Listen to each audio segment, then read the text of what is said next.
ರೇಣುಕಾಸ್ವಾಮಿಯನ್ನ ಚಿತ್ರ ಹಿಂಸೆ ಕೊಟ್ಟು ಕೊಂದ ಪ್ರಕರಣಕ್ಕೆ ಸಂಬಂಧಪಟ್ಟಂತೆ ಇಡೀ ಪ್ರಕರಣದ ಏಟು ಆಗಿರುವಂತಹ ದರ್ಶನ್ ಇವತ್ತು ಜಾಮೀನು ಅರ್ಜಿಯನ್ನ ಕೋರಿ ಅರ್ಜಿಯನ್ನ ಸಲ್ಲಿಸಿದ್ದಾರೆ. ಜಾಮೀನು ಕೋರಿ ಸೆಷನ್ಸ್ ಕೋರ್ಟ್ಗೆ ದರ್ಶನ್ ಅರ್ಜಿ ಸಲ್ಲಿಸಿರೋದ್ರ ಬಗ್ಗೆ ಮಾಹಿತಿ ಲಭ್ಯ ಆಗ್ತಾ ಇದೆ. ಕೆಲವೇ ಕ್ಷಣಗಳಲ್ಲಿ ದರ್ಶನ್ ಬೇಲ್ ಅರ್ಜಿ ವಿಚಾರಣೆಗೆ ಸಂಬಂಧಪಟ್ಟಂತೆ ಜಡ್ಜ್ ಎಸ್ಪಿಪಿಗೆ ಏನ್ ಹೇಳ್ತಾರೆ, ಯಾವ ವಿಚಾರಕ್ಕೆ ಸಂಬಂಧಪಟ್ಟಂತೆ ಏನೇನು ಡೈರೆಕ್ಷನ್ಸ್ ಕೊಡ್ತಾರೆ ಅನ್ನೋದು ಕುತೂಹಲ. ದರ್ಶನ್ ಬಂಧನ ಆಗಿ ಇಲ್ಲಿಗೆ 102 ದಿನಗಳು ಕಳೀತಾ ಇದೆ. 102 ದಿನಗಳ ನಂತರ ಫಾರ್ ದ ಫಸ್ಟ್ ಟೈಮ್ ಬೇಲ್ಗೆ ಅರ್ಜಿ ಹಾಕೊಂಡಿದ್ದಾರೆ. ಬೇಲ್ ಅರ್ಜಿ ಸಾಮಾನ್ಯವಾಗಿ ಮೇಂಟೈನಬಲ್ ಇರುತ್ತೆ. ಅದನ್ನ ಪುರಸ್ಕಾರ ಮಾಡಬೇಕಾ ತಿರಸ್ಕಾರ ಮಾಡಬೇಕಾ ಅನ್ನೋದನ್ನ ಓರಲ್ ಆರ್ಗ್ಯುಮೆಂಟ್ ನಂತರ ಯಾವ ಗ್ರೌಂಡ್ಸ್ ಮೇಲೆ ಬೇಲ್ ಹಾಕೊಂಡಿದ್ದಾರೆ, ಅದಕ್ಕೆ ಯಾವ ರೀತಿಯಾದಂತಹ ಆಕ್ಷೇಪಣೆ ಎಸ್ಪಿಪಿ ಕಡೆಯಿಂದ ವ್ಯಕ್ತವಾಗುತ್ತೆ, ಎಲ್ಲವನ್ನ ನೋಡಿ ನಂತರ ಬೇಲ್ ಭವಿಷ್ಯ ಗೊತ್ತಾಗುತ್ತೆ. ಈಗ ಆರಂಭಿಕ ಹಂತದಲ್ಲಿ ಮೊದಲು ಯಾವತ್ತಿನಿಂದ ವಿಚಾರಣೆಗೆ ಕೈಗೆತ್ತಿಕೊಳ್ತಾರೆ ಅನ್ನೋದನ್ನ ಸಾಮಾನ್ಯವಾಗಿ ಜಡ್ಜ್ ಹೇಳ್ತಾರೆ. ಲಿಸ್ಟಿಂಗ್ ಮಾಡಿಕೊಂಡು ಅದರಲ್ಲಿ ಯಾವ ದಿನ ನಿಗದಿ ಮಾಡ್ತಾರೆ ವಿಚಾರಣೆಗೆ ಅಂತ. ಅದಕ್ಕೂ ಮುಂಚೆ ಆಕ್ಷೇಪಣೆ ಸಲ್ಲಿಸೋದಕ್ಕೆ ಎಸ್ಪಿಪಿಗೆ ಸೂಚನೆಯನ್ನ ಕೂಡ ಕೊಡ್ತಾರೆ. ಬೇಲ್ ಅರ್ಜಿ ಇಂಥ ಆರೋಪಿ ಹಾಕೊಂಡಿದ್ದಾರೆ, ನೀವು ಆಕ್ಷೇಪಣೆ ಸಲ್ಲಿಸೋದಾದ್ರೆ ಸಲ್ಲಿಸಬಹುದು, ಕಾಲಾವಕಾಶ ಬೇಕಂದ್ರೆ ಹೇಳ್ಬೋದು ಅಂತ ಕೇಳ್ತಾರೆ. ಡೀಟೇಲ್ಸ್ ಕೊಡ್ತಾರೆ ನರಸಿಂಹಮೂರ್ತಿ. ನೇರ ಸಂಪರ್ಕದಲ್ಲಿ ಜಾಯ್ನ್ ಆಗ್ತಾ ಇದ್ದಾರೆ. ನರಸಿಂಹಮೂರ್ತಿ, ಈಗ ಜಡ್ಜು ಕೆಲವೇ ಕ್ಷಣಗಳಲ್ಲಿ ಎಸ್ಪಿಪಿಗೆ ಸೂಚನೆಯನ್ನು ಕೊಡಬೇಕಾಗತ್ತೆ ಈ ಬೇಲ್ ಅರ್ಜಿಗೆ ಸಂಬಂಧಪಟ್ಟಂತೆ. ಎಷ್ಟೊತ್ತಿಗೆ ಮತ್ತೆ ದರ್ಶನ್ ಯಾವ ಗ್ರೌಂಡ್ಸ್ ಮೇಲೆ ಬೇಲ್ ಅರ್ಜಿಯನ್ನು ಹಾಕೊಂಡಿದ್ದಾರೆ, ಅದ್ರ ಬಗ್ಗೆ ಏನೇನು ಮಾಹಿತಿ ಸಿಗ್ತಾ ಇದೆ? ಮಮತಾ, ದರ್ಶನ್ ಅರೆಸ್ಟ್ ಆದಂತಹ ಬಳಿಕ 100 ದಿನಗಳು ಕಳೆದೋಗಿದೆ. ಇವತ್ತಿಗೆ 101ನೇ ದಿನ. ಇದೀಗ ಇವತ್ತು ದರ್ಶನ್ ಪರ ವಕೀಲರು ಸಿಟಿ ಸಿವಿಲ್ ಕೋರ್ಟ್ನ 57ರ ನ್ಯಾಯಾಲಯದಲ್ಲಿ ಜಾಮೀನಿಗಾಗಿ ಅರ್ಜಿಯನ್ನು ಸಲ್ಲಿಕೆ ಮಾಡಿಕೊಂಡಿದ್ದಾರೆ.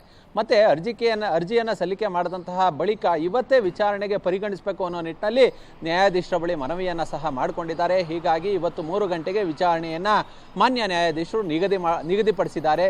ಈ ಸಂದರ್ಭದಲ್ಲಿ ಯಾವಾಗ ದರ್ಶನ್ ಪರ ವಕೀಲರು ತಮ್ಮ ವಾದವನ್ನು ಆರಂಭ ಮಾಡಿದಂತಹ ಸಂದರ್ಭದಲ್ಲಿ ಅದಾದ ಬಳಿಕ ಸರ್ಕಾರಿ ವಕೀಲರು ಅಂದರೆ ಎಸ್ಪಿಪಿಯನ್ನು ಈ ಕೇಸ್ಗೆ ಈಗಾಗಲೇ ಸರ್ಕಾರ ನೇಮಕ ಮಾಡಿರೋದ್ರಿಂದ ಪ್ರಸನ್ನ ಕುಮಾರ್ ಅವರು ನನಗೆ ಆಕ್ಷೇಪಣೆಯನ್ನು ಸಲ್ಲಿಸೋದಕ್ಕೆ ಕಾಲಾವಕಾಶ ಬೇಕು, ಅಥವಾ ಇವರು ಜಾಮೀನಿಗೆ ಅರ್ಜಿಯನ್ನು ಇವತ್ತು ಸಲ್ಲಿಕೆ ಮಾಡಿಕೊಂಡಿದ್ದಾರೆ, ಇದೀಗ ವಿಚಾರ ನನಗೆ ಗೊತ್ತಾಗಿದೆ, ಹೀಗಾಗಿ ನಮಗೆ ಸಮಯದ ಕೊರತೆ ಇದೆ, ಹೀಗಾಗಿ ನಮಗೂ ಕೂಡ 1-2 ದಿನ ಕಾಲಾವಕಾಶ ಕೊಡಬೇಕು ಅನ್ನೋ ನಿಟ್ಟಿನಲ್ಲಿ ಎಸ್ಪಿಪಿ ಅವರು ಮಾನ್ಯ ನ್ಯಾಯಾಧೀಶರಲ್ಲಿ ಮನವಿಯನ್ನು ಮಾಡಿಕೊಳ್ಳುವಂತಹ ಸಾಧ್ಯತೆ ಇದೆ.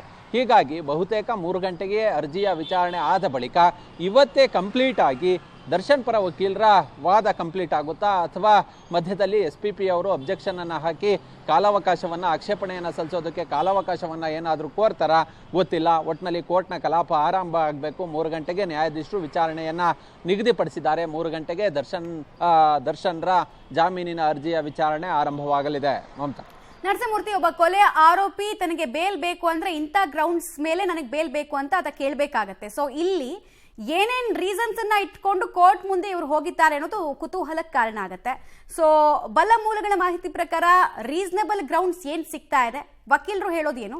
ಮಮತಾ, ಈಗಾಗಲೇ ದರ್ಶನ್ರನ್ನ ಅರೆಸ್ಟ್ ಮಾಡಿದಂತಹ ಬಳಿಕ ಹಲವಾರು ಬಾರಿ ವಕೀಲರು ಪರಪ್ಪನ ಅಗ್ರಹಾರ ಜೈಲು ಇರಬಹುದು, ಅದಾದ ಬಳಿಕ ಚಾರ್ಜ್ ಶೀಟ್ ಸಲ್ಲಿಕೆ ಆದಂತಹ ಬಳಿಕ ಬಳ್ಳಾರಿ ಜೈಲು, 2 ಕಡೆ ಹೋಗಿ ದರ್ಶನ್ರನ್ನ ಭೇಟಿಯಾಗಿ ಚಾರ್ಜ್ ಶೀಟ್ನಲ್ಲಿ ಇರ್ತಕ್ಕಂಥ ಅಂಶಗಳಿಗೆ ಕೆಲವೊಂದಿಷ್ಟು ಕ್ಲಾರಿಟಿಯನ್ನು ಪಡೆದುಕೊಂಡು ಬಂದಿದ್ದಾರೆ.